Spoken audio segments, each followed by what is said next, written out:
عملتي اي مجهود في يومك ولقيتي نفسك بعد المجهود ده جسمك بيوجعك وعرقتي جامد؟ تعالي اقولك في الفيديو ده استغلي العرق ده والمجهود ده ازاي عشان ترفعي الحرق عندك.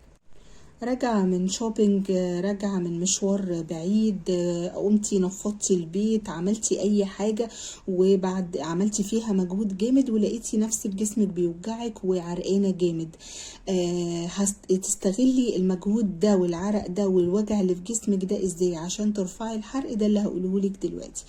اول حاجة لازم بسرعة تخشي تاخدي دش على طول، وما ينفعش تقعدي تستريحي لحد ما العرق ينشف على جسمك.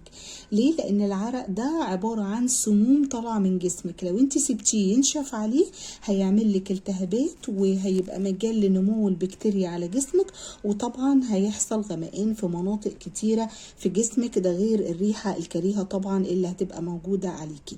فانا هاخد دش. الدش يفضل يكون بمية باردة مش مية سخنة على قد ما نقدر، لان المية الباردة بتعزز الدورة الدموية في الجسم.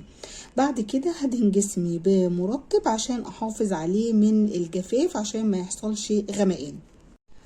بعد الدش ده بقى هشرب ميه، هشرب مشروبات طبيعيه ما فيهاش سكر زي عصاير خضار او عصاير فاكهه، المهم ما يكونش فيها سكر. اعوض بقى الفاقد اللي انا فقدته في العرق ده، السوائل دي هعوضها.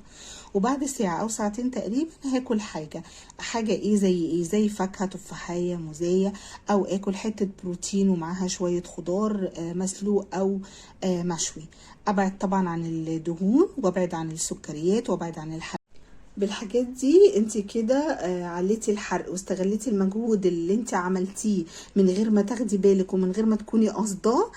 حاجة كده في روتينك او في يومك انت بتعمليها، استغلتيها انك ترفعي الحرق عندك وتساعدي في بناء الكتلة العضلية اللي في جسمك. بس كده، اتمنى يكون الفيديو عجبكم واشوفكم على خير الفيديو الجاي ان شاء الله.